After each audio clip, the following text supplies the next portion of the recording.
This is getting past the first page in the slush pile. We were all editors, and many of us are writers. And I hope we'll get to talk about this from both perspectives. So, hi, I'm Michael J. DeLuca. I edit Reckoning, or I publish Reckoning. I no longer edit Reckoning. I have guest editors now, but I still read the submissions. And I'm going to be moderating. And the first thing I would like to do is ask everyone to introduce themselves and also tell us a bit about your editing experience. And if you want to say a little something about how you interact with the first page of the submission. Shall I point people out? I think I know how to pronounce your name, Premi, is that right? Okay, why don't you go first? Sure, yeah, and thanks for, I guess, the invite, Holly. I'm Premi Mohammed. I'm a scientist and a writer based in Edmonton, Canada. I mostly write speculative fiction, short stories, novellas, novels. And my editing experience is mostly with Escape Pod, which is a short science fiction audio venue, and we also print the stories. I'm an assistant editor there, which means that we get the stories passed up from the Slush readers, but I also used to read Slush. And as a result, I think the way I interact with the first page, a surprising amount of the time, is checking to make sure that it is in fact a science fiction story, and that that is very clear and unambiguous on the first page.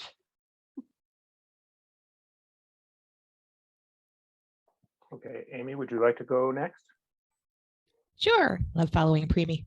My name is Amy Robinson, she, her. I'm a senior editor owner at Apparition Literary Magazine, and we actually had Premi as a guest editor for one of our issues, and she did an amazing job. How I interact with the first page of Slush is definitely finding out whether or not it's spec. We generally run to themes.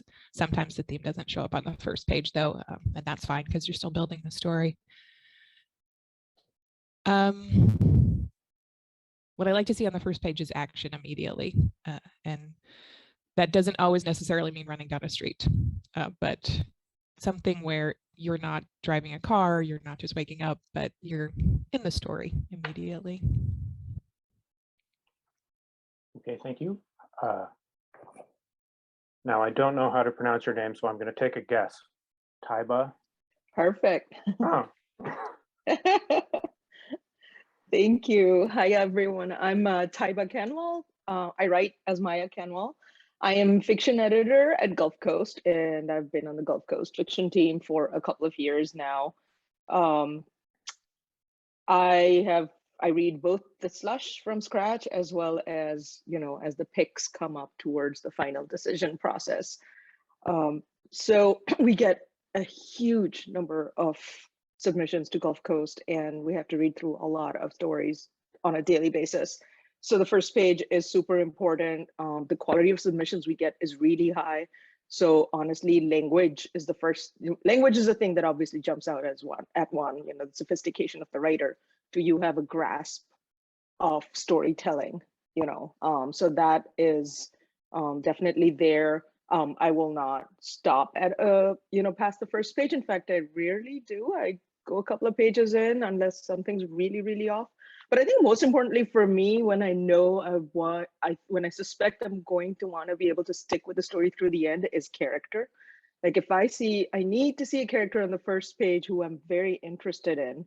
I don't need to care about them, but I need to be very interested in them. Either start to see that they're in some kind of situation they're grappling with that's somewhat unique, or they're in trouble. Doesn't mean a crazy plot like trouble, but yeah, I want to follow them. Okay, great. How about Dave? Hi, all. I'm Dave Ring. I'm the publisher and managing editor at Neon Hemlock Press and co-editor at Baffling Magazine. So dealing primarily with queer writing and speculative fiction writing. I read essentially every Slush story and also sometimes it gets a little bit more complicated with baffling as different people take on different first reading tasks. But I tend to read a lot further than the first page, especially with flash stories. To be honest, I usually will just read the whole thing. And with longer work, sometimes there might be like a deal breaker early on that might stop it, but otherwise I tend to just read the whole thing. And in a similar conversation to this with Barrel House a couple of weeks ago, the thing that I came to realize that I really find alluring in first pages is authority, like the writer's authority and whether I feel like I'm in good hands. And I will happily read and enjoy themes and characters far outside my comfort zone if I feel like I'm in good hands. And then secondary to that, I think there's also just like thrilling language or like really unusual starting situations that just sort of surprise you. Those are also good qualities and I enjoy in first pages.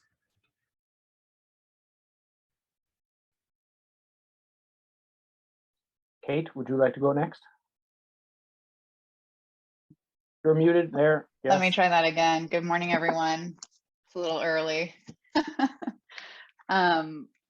I'm Kate Martin Williams, she, her, from Bloomsday Literary.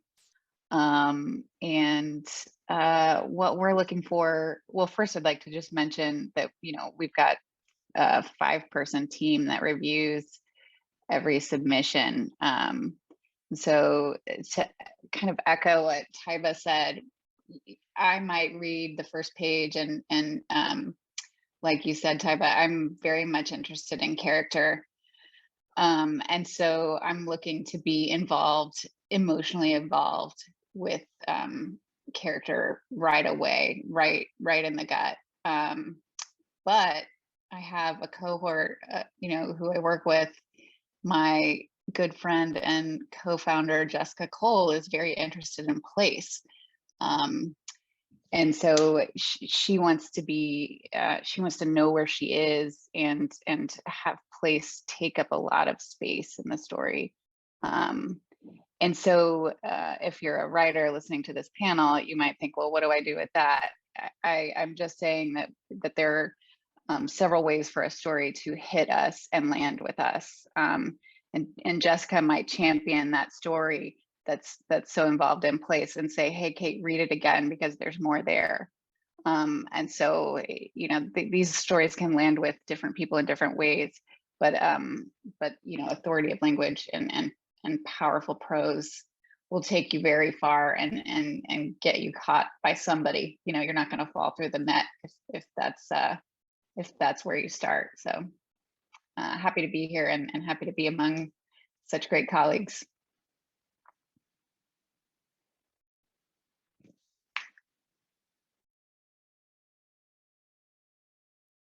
Michael, now you're muted. Hi. Kate, am I right that Bloomsday publishes both novels and short story collections? That's correct. And poetry. Okay. Right. Should we talk about the first pages of poetry? I wondered about this. The topic sort of seems like it's talking about stories, but you know, the first page of a novel is a very different thing than the first page of a short story. The first sentence of a short story, I know some editors stop reading after the first sentence, or claim that they do, claim that they have made a decision after the first sentence.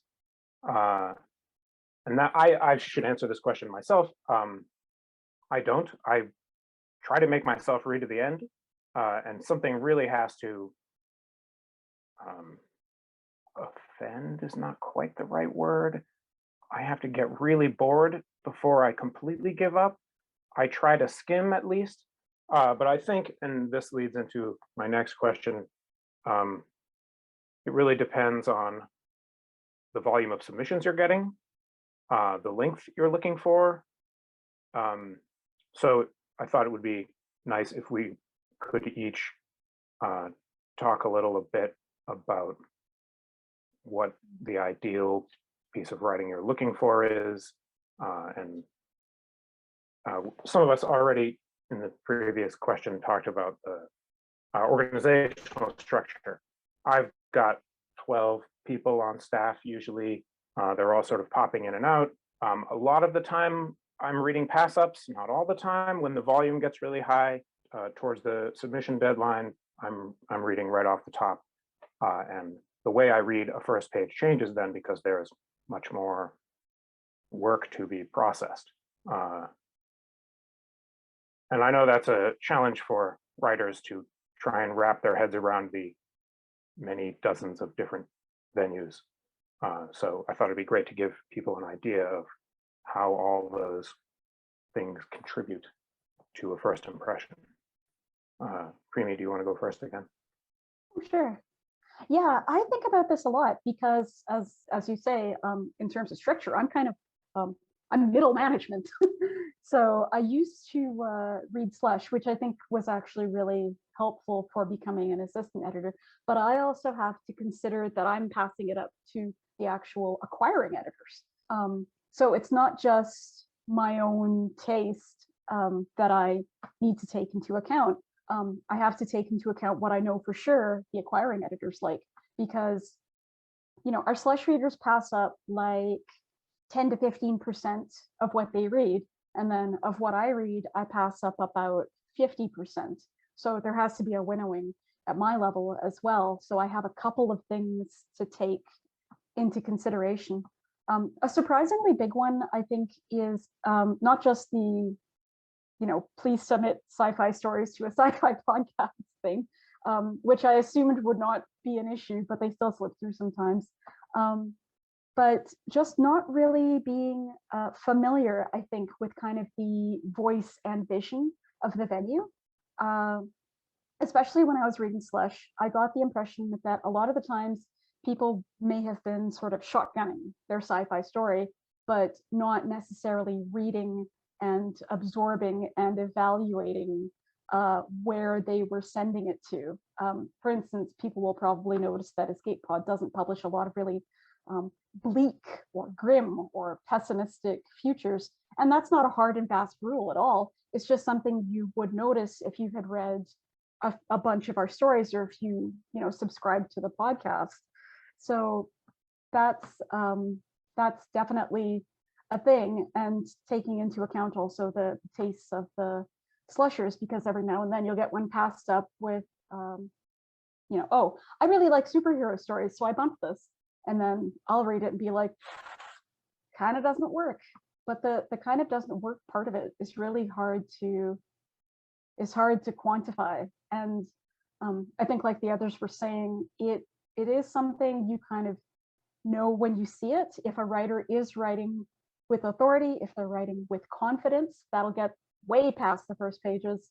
And if you don't get the feeling that they're trying to justify everything that they've put in the story by pouring a bunch of sort of fluff or treacle in the gears of what's going on, if that makes any sense. Somebody else better go.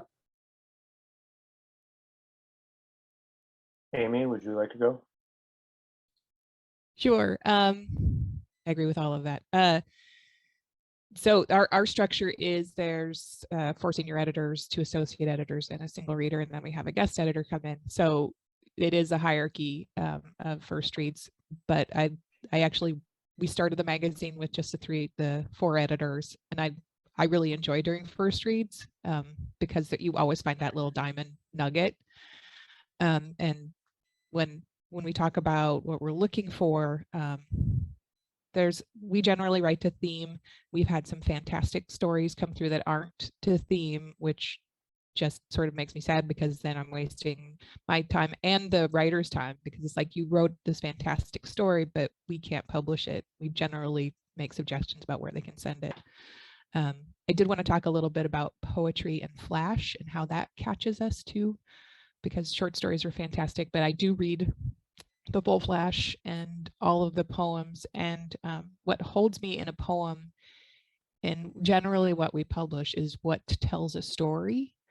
We get a lot of poems that are vignettes, and there's some beautiful language, there's some beautifully written, but if the story isn't speculative and isn't clear, then we have to pass on that. and Flash, same stuff. And the reason I love poetry and Flash is because of the concisity of language. In a short story, you can take this long journey, and the journeys people fit into Flash and poetry are amazing to me. Like how you can pick concise words and just put me in a whole other world in 500 to 1,000 words is amazing.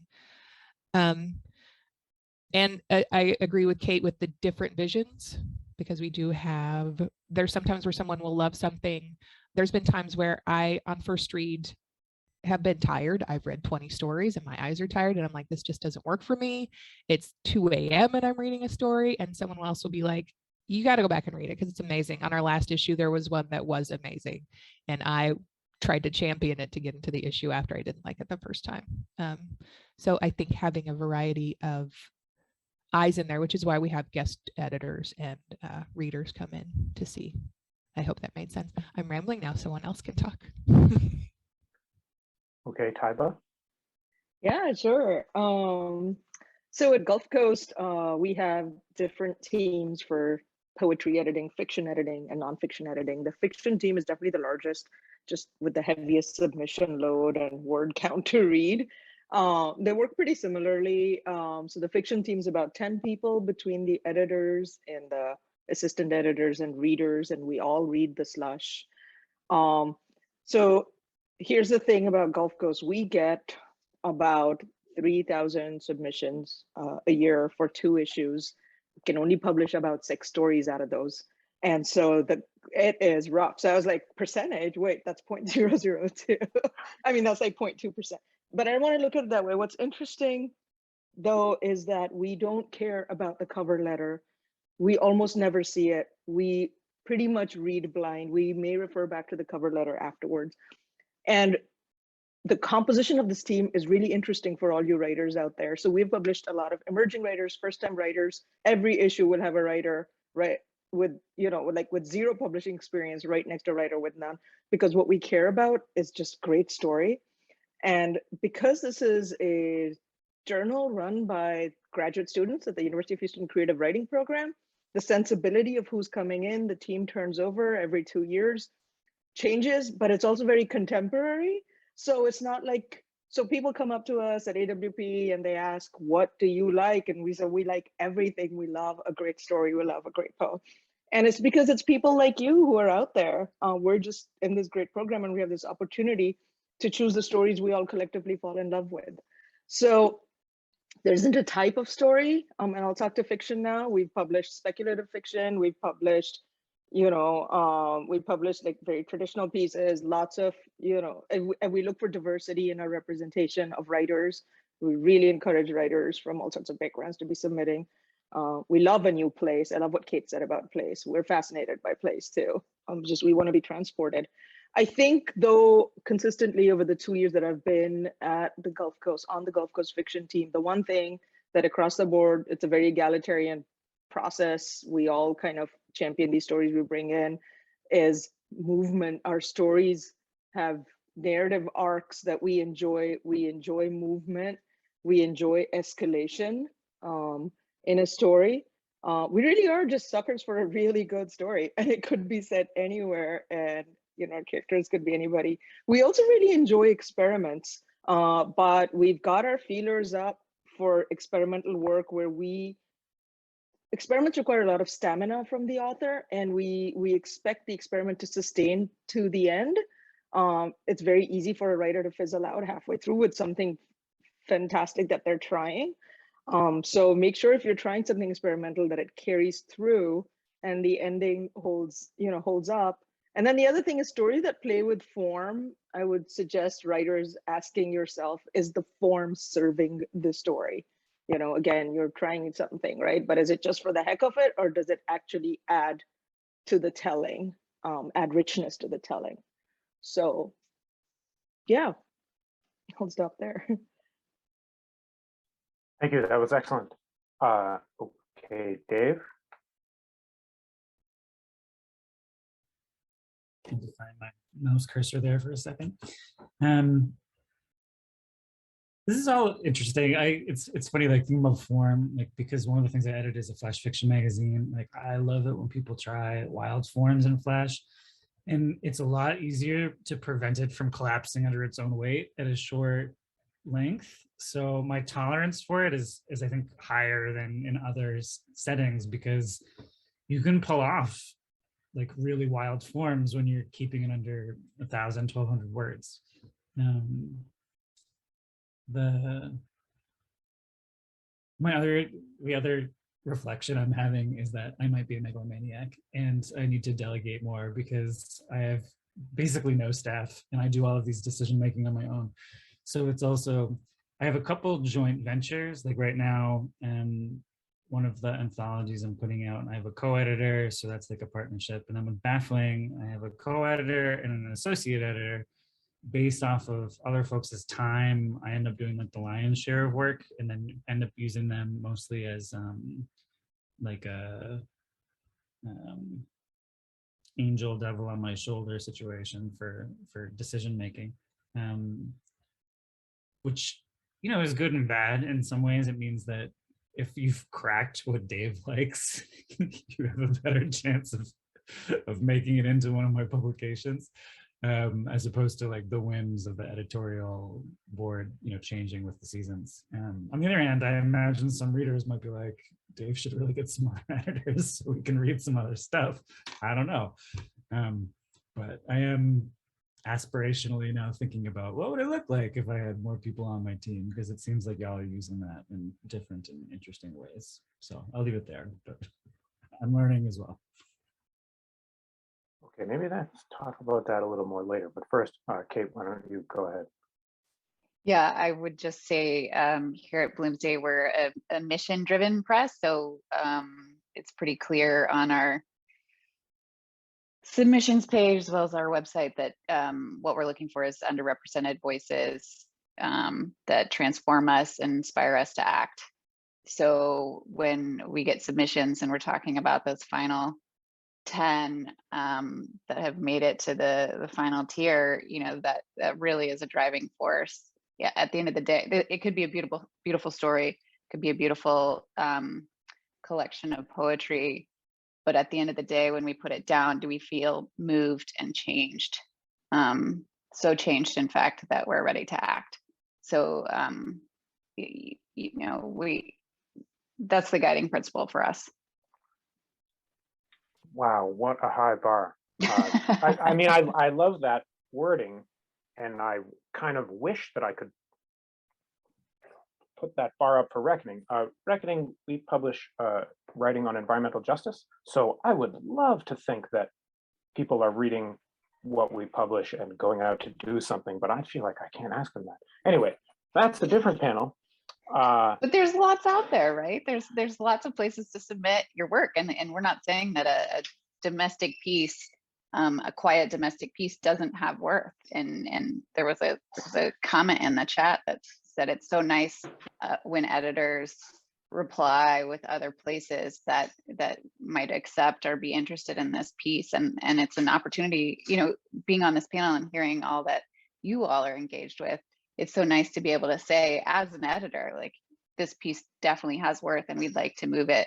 We'd like to see it out in the world. Why don't you try X, Y, or Z? So yes, Reckoning definitely does that too. We send mostly ever so slightly personalized rejections. There are very few form rejections. The ones we send out are the ones that say, you didn't read the guidelines, please go read the guidelines, because we publish writing about environmental justice. Don't care what form it's in, poetry, creative nonfiction. We publish up to 20,000 words, although that rarely happens, of fiction or nonfiction. Haven't seen a poetry submission of nearly that length. It would be awesome if we did, though. Anyway, but yeah, it has to address humankind's disconnect with the natural world, and or the way the humans responsible for climate change are not the ones, generally speaking, suffering from it. And we get a lot of submissions that aren't that. And as Amy was saying, that's frustrating. I don't mind my time being wasted so much. I'm more protective of my staff's time. Part of the reason I don't edit Reckoning anymore is because I felt like it was within our mission to raise up voices that aren't this color and sexual orientation and such. I wanted my privilege not to be the headline, you know. And so I'm constantly thinking about that. If we get a submission that is the polar opposite of what we want about environmental injustice, which happens frequently, I step in and take over and write the rejection so that I can be the one being mean. I suppose I'm getting away from the first page question again. So let's see. I think it was Taiba who brought up that the first page can't do it all by itself. If you have spent a lot of time polishing your first page, which I feel like as a writer, I know I do. I know I look at my first paragraph more than anything else when I'm writing, just because it's there at the top, you know? So I've thought about it so much, and I completely understand how you've got this amazing premise in place, and you can't quite, it doesn't quite extend to the end. This happens to me in my writing, and I don't know how to convince anyone in a convention setting to have a like the last page panel. I feel like I've been on this first page panel a few times and I never see that other one. So maybe we can talk about that as we go further. But for now, let's do what the subject line says and talk about what makes a great opening and what breaks a great opening. If anyone has any particular insights about that, feel free to wave at me, or I will just call on Primi again. No, I prefer being called on because I'm one of those people who won't say anything in a panel if other people are talking because I don't want to talk over them.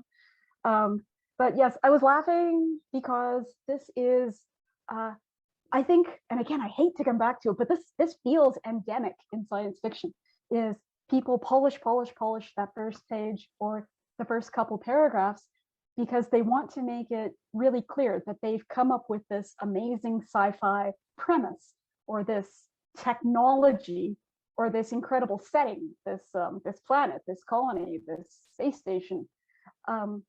And kind of like three things tend to happen from there. One is they turn it into a premise story that sounds like it could have come out of like, you know, Astounding magazine.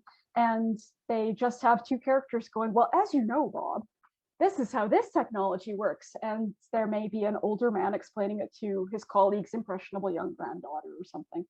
And so you read the premise and you think, God, this is incredible. When does the story start? The story does not start. And that's always a disappointment. The second thing kind of is that after they describe this wonderful sci-fi premise on the first page that they have polished to death, they veer off it like a spaceship being sucked into the gravitational pull of a moon, and the story talks about something completely different. And it's almost like two stories got stuck together in edits. And usually that demarcation point is like right there. It's right at the start. And the third thing is that you get a pretty good story out of it, which is nice. And the best thing for us when that happens is the premise and the, I hate to say it, but like the promise or the setup on the first page is so integral to the events of the story and the choices that the characters make that when you get to the end, it doesn't feel obvious or predictable, but looking back at the start, you can say, okay, that pointed to this ending, and that was clear right at the start. And for me, those stories kind of always get extra mental points in my scoring rubric, because if you have that really polished, thoughtful, smart first page that sets up the characters, that sets up the choices they can make, the limitations they might have in this world, and then you get to the end and that's all been consistent and logical and thoughtful, and there's an emotional core running through it that is also visible at the start. For me, that's almost automatically a bump, even if the middle sags a little bit with exit and edits. Yeah. Okay, go ahead, Taiba. Yeah, I love that, Premi. I think there's the equivalent of that with, we see a lot of, just lit fiction. I don't know what to call it, just regular stuff that's not specific stuff. But I think consistently, because I read all the comments from my team on the Slush reading, even reading that I haven't done, I see what they put in, why they might have stopped reading. And honestly, so many stories is 3 pages in, it's gone nowhere. Like that is a consistent, like sad comment, like I tried. And so this is classic. This happens where a person wakes up and then they step out and they hold their kid's hand and then they walk to the playground. And really, like, maybe at some point the story wants to be about how the kids fought the playground. Like, just launch me into the playground fight. That's where I want to be. So I think that would be realistic fiction. Yeah, ish. Yeah, so I think that would be my biggest thing for writers listening out there is just get to the point in the story where we are concerned. Readers don't need the setup, especially in realistic fiction. There's not much to explain, but I would say, Premi, I love what you said, right? The thing, like the world setup can be revealed by like very experienced writers as part of the action, rather than like needing all this exposition. So yeah, I think I wanted to add that.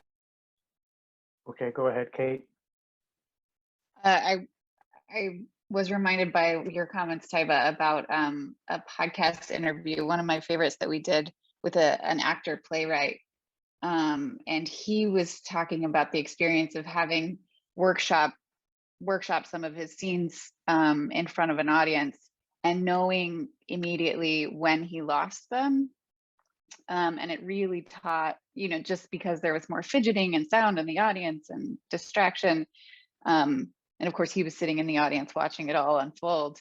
But it drove home the sort of playwright's axiom that you get into the scene at the last possible moment and out of the scene at the first possible moment, so that you trim all the fatty bits on the front end and the back end.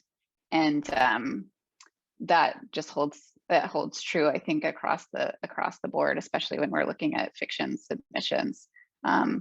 It's true, novels can be 60 to 80,000 words, but your audience will start shifting and opening their candies when it stops being of concern to the reader as well. So I think about that one often. Go ahead, Amy. Thanks, Kate, for the great segue, because I was thinking about what Taiba was saying, and then you bring in novels. And I took a Lisa Cron Wired for Story course once, and she mentioned that John Irving starts every novel with a sentence that encapsulates the whole novel. And I'm like, John freaking Irving, like 700-page novel in a one sentence? And she's like, yeah. And that brings back into what Premi was saying with, I am a sucker for, you get that first sentence and you wrap it up with the last sentence, and they are like little matching that brings you around, and I start weeping. The thing that breaks me, Premi was talking about dialogue, and Kate and Taiba were also talking about setting and place. We get some stories where the setting and the place and the world building is so front loaded, you have 2 pages of like incomprehensible world. So and again, this is different editors, different eyeballs, different preferences. When I see that, I bounce out, because I generally try to read to the last page, which I agree with you, Michael, like we should have a last page, because a lot of fantastic stories don't have an ending. And sometimes we fix that in editing if the story is so amazing, but a lot of times it's like, all right, there's no ending here. So the other things that break for me are, like Premi was saying, it's only dialogue. You have a fantastic story, it's 2 people talking. I have a story that I've been working on myself for about 8 years that I can't get them out of the doctor's office. They're just talking to each other and it's boring as hell. And I'm trying to make them go somewhere, but they won't. So I understand that. And the other thing is, I call it sidestepping storytelling, where you have a granddaughter who's telling a story about what happened to the grandfather, and the grandfather was talking to somebody else and they were telling him their story. I don't want to see those layers of, it's not as interesting to see the layers of a filter. I want to see the story itself. I just started reading The Historian. I started reading it when it came out years ago, and I just restarted reading it, and that they do the filter well, but it's a 600-page novel, and in a short story, I'd like to see the character actually having the experience versus the granddaughter telling the story about the historian. Like Elizabeth Kostovo, that historian. Mm-hmm. Yeah, I love that book. Yeah, filters and frame devices, right, can be super interesting, have to be done well. And when they're not, it's like, why do you have this filter? Why do you have this frame? It's like making it less immediate, unless you're gonna play with the frame and have it like come back up to the forefront at the end in a meaningful way, right? And I think that's when you kind of lose it. And that's, so many of these things are cool ideas that need a couple more editing passes, right? So, because I was also thinking about the starting at the last possible minute and getting out at the soonest possible moment. And like I play a lot of story games, and where you're storytelling out loud with other people, and sometimes those games will give you instructions like, say cut when you are ready, and like don't like spin this out forever because you want to finish this game in a reasonable amount of time. And we have the luxury as editors and writers in this case that you can overwrite the beginning, you can overwrite the end, but then you have to go back to it and be like, when can I start this? When can I finish it? And then look at whatever exposition you put in the bits you're cutting, and then figure out how to fold it back in a meaningful way. So, and similarly with endings, I've often found that folks love like a twist ending. And I was talking about this with Preemi a couple weeks ago in a different panel about how you really want your ending to ring like a bell and then to sit with the reverberations for a bit, as opposed to just, oh, I'm gonna mess up the metaphor, but like, I forget the word for, you know, when you ring a bell and you immediately stop it, like you don't want to do that thing where you mute it. You want to let it ring and you want to sit with it. And if you don't do that, you're robbing the reader basically. And your story doesn't end as well. And it ends more on like you thinking you're clever or something, as opposed to like the characters kind of like dwelling in the ending. So that's, I think, my most common edit when I'm addressing an ending, is not like rewriting it or not doing like other wild stuff. It's just like, you need like another paragraph or two, give us a little interiority, and let's sit with this before we finish. Like number one edit, I think. And yeah, if it happens to also have a callback to the beginning, humans love repetition. We love to make patterns out of things, and that can add an extra layer of meaning. Yeah, it's funny. The Reckoning story just came on the site this morning, and it sends me an email. And so I was reminded of the fact that this was a story that was submitted with a frame device at the beginning. Really cool, different premise. In this near future, the world has been made into an AI. So there's like a robot Gaia who directs humans and punishes them gently if they do mean things to Gaia. And so delightful, and it's full of all this place. I mean, it's I sort of have to translate from the SF concept of world building to the mimetic fiction concept of place, but I feel it is something similar. And then the story had no ending, and we were so delighted that we were, easily wrote an ending for it worked with the author, and I feel like we do that not infrequently, and we do it way more than we rewrite the beginning. And I guess that's a function of how all this works. The author has put more focus into the opening because they had to catch our attention. And the other thing I did before this panel was I went and read the beginnings of the last dozen things we published. And I was startled to find that all the speculative work, what they were doing in the first paragraph was pitching me a cool premise, that there was quite a bit of exposition, kind of a scarcity of dialogue. In only one case was I compelled by the character in the first paragraph. And what this is, telling you more about me than it is telling you about the field and what interests me. But what I came away with from that is that the two things I want out of an opening are to be surprised and to be convinced that I am in good hands. So what that can mean a number of things.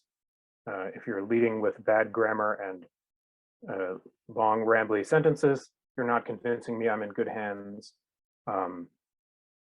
If you just signal to me that there is a story coming, I can have a great deal of patience. And I don't need to be told, because we're at Reckoning, we're not looking for speculative fiction necessarily. Nobody sends us mimetic fiction for some reason, but I would love to read it.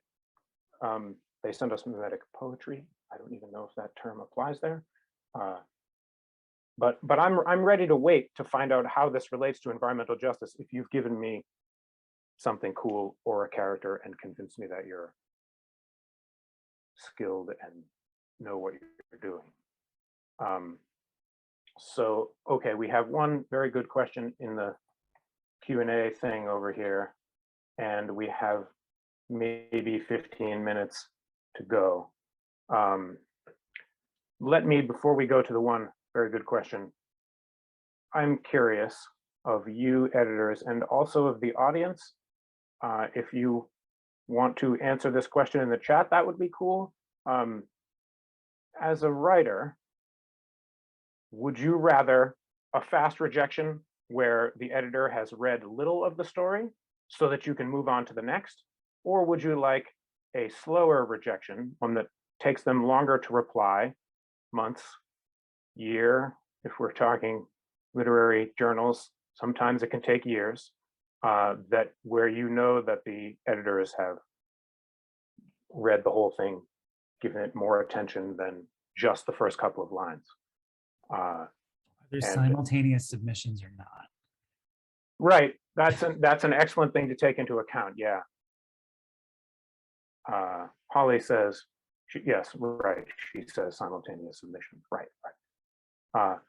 I've seen this question asked on Twitter, and the answer I seem to get is that more people want it back faster. And that shocks me and somewhat disappoints me. But I'm wondering how you editors feel about this and whether it applies to your approach, whether you take it into account. Primi, do you want to go first? Sure.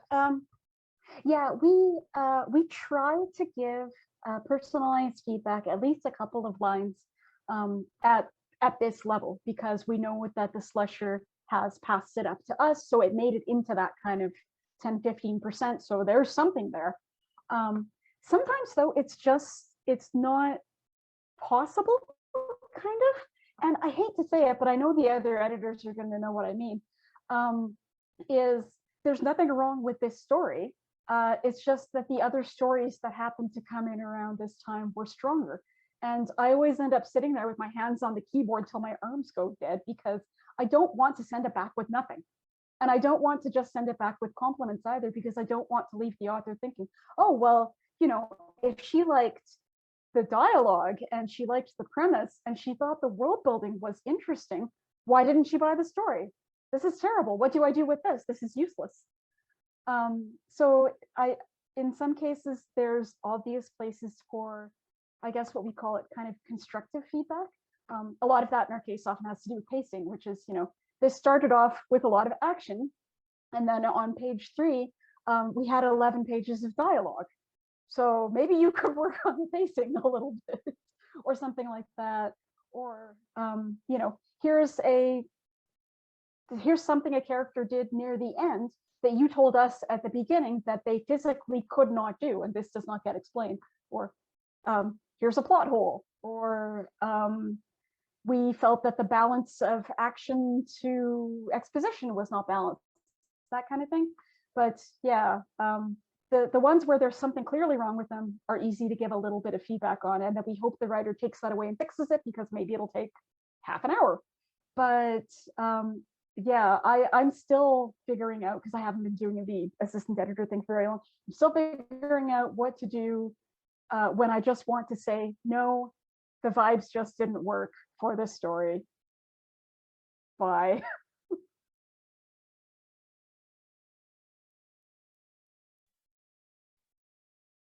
Anyone else have any ideas about this, Amy? Just because I like following Preemie. We generally get about 400 subs per quarter, and the first tier gets a form. And it's an interesting question for me, because when we send personalized rejections, generally I'm the one who's in there sending them. I like to do good vibes. Like, we always put little copies of, here's what the editor said about what they loved, here's what the reader said about what they loved. I don't know if that's helpful when you get a we love it, but especially if you're in like the top 10. And as an editor, it kind of breaks my heart when I have to send rejections for stories we love, and the reason they don't make it is because it's just like didn't fit the mix or something like that. So I know that there's places, I think that some of you do suggested, not edits, but like places where you got lost or stuff like that in the rejections. And we have not done those yet, because part of me is like, is the writer find this helpful, or is it like, you know, I don't care what you have to say, you're rejecting my story anyway. So I'm sorry, I'm asking a question of the other editors just because I'm learning here too, but how to handle that, and how do writers feel when they receive rejections that have suggestions in them, or just positive vibes, like we send out, you know, we loved it, you're great, you're awesome, send it to this other place, bye. Go ahead, Taiba. Okay. I was gonna say, if a personalized rejection from Gulf Coast at least, is a big deal because the volume of submissions, I would say maybe 20 out of 1,500 get a personalized rejection, because those are the stories that made it into our post/reading meeting. So, you know, we have maybe 24, 25 stories that come out of the 1,500 into the full editorial meeting. And those were loved by at least one person, if not by several, and so have good qualities. And so we feel like they deserve encouragement, that it's no mean feat making it to that level. So we definitely want the writers to know that. And generally the objective of most of those nice responses is to encourage to let the writer know that you're doing great work and keep doing it and keep submitting. Some of those we fall in love with a lot. And I think, Preemie, you just talked about that. The only reason it didn't make it is because there's like 3 other stories that were just, you know, better. But if maybe one of those hadn't been there, this would have been the one. And so for those, we will say, hey, please send us more work. And there was a question over there. And I'll echo what Kate said. When we say send us more work, it means we really want to see more work from you. Say that in your letter. We like your sensibility, and, you know, we feel like your stories belong in Gulf Coast, you know, all things considered. So, so do send it in. So I guess, Amy, to answer your question, I guess there's 2 levels of like nice rejections. One is, you're a great writer, keep writing, and, you know, just don't give up. And then the other is, and also definitely send us more work. Of course, like both of those send us more work, but like, especially if you get that, it is a pretty serious request. So. I don't really write personalized rejections except for if it's like basically the highest tier and I'm obsessed with it. I just can't take it. And then I sometimes will just say that, like, in the last 2 submissions rounds that I've had for anthologies, my favorite story hasn't been a good fit for the anthology because it just doesn't map onto the theme. But I've been like, this is my favorite. One of them I literally almost tried to make another anthology for, and I was like, I don't have the bandwidth for this. I just want to say I'm obsessed with this story. I just can't take it. And I usually try to be really direct about that because it's like, I'm so bummed that I need to have someone else be bummed with me, I guess. Maybe it's rude. But otherwise, I just do form rejections. Ones I spend a lot of time trying to make them nice, but and affirming and acknowledging that I'm grateful that they sent me their work. But like, I've gotten so many unhelpful personal rejections some of them that have been deeply offensive that I really don't like them. Elaborate, like what do you mean? Deeply homophobic, transphobic rejections that people think they're helpful and they're gross. So, and I know that there's stuff out there that like I might not be understanding someone's cultural context, and I don't want to be like, I didn't like the way you did blah blah blah, and then it ends up being like part of someone's identity in some way. So I just don't want to say that stuff. Like, and particularly when I'm often inviting, like I invite folks to send me stories that are for in-group consumption that I might not personally understand because of not being part of that group, but I still want to like come at the story with an intentional openness and try to elevate it if it works with all the other things I'm looking for. But that also means that there could be stuff in there that I like definitely don't get, and I don't want to act like I would get it. So anyway, I don't do those kinds of suggestions because of that, but I do spend a lot of time trying to be like emphasizing that my editorial viewpoint is not the be all end all, and it's just like not a good fit for this time or this project, and that I'm grateful that they considered us for their work. That's usually what it boils down to is, you know, thanks for letting me consider this. And I feel like that's the greatest thing I can say, really. We're getting close to the end of our time here, and I'm glad that we have sort of answered Emily's question from the Q&A, which was, what does getting feedback from an editor mean? It means a lot of different things. And I do think someone, I think it was Holly, posted in the chat about, it is a very familiar reaction for me to, when I get a personalized rejection, to first get angry and then later be grateful. So if that's what you're feeling, it isn't such a bad thing, maybe. Go ahead, Kate, finish us off. Oh gosh, I don't want to be in the position to finish this off. I was just going to make a suggestion to any writer out there that a great thing to do is try to be a reader of slush piles. There's so many journals who love to have volunteers, well-read folks who are interested in their genres be a part of the slush pile. And it's, I mean, I've learned the most from reading submission after submission after submission. I think that is an excellent place to end. Well done. And so I will say thank you all. And if you have other questions, you can go to the Discord. I'll go there now for a minute, although I have another panel. And thank you, editors. It's been fun.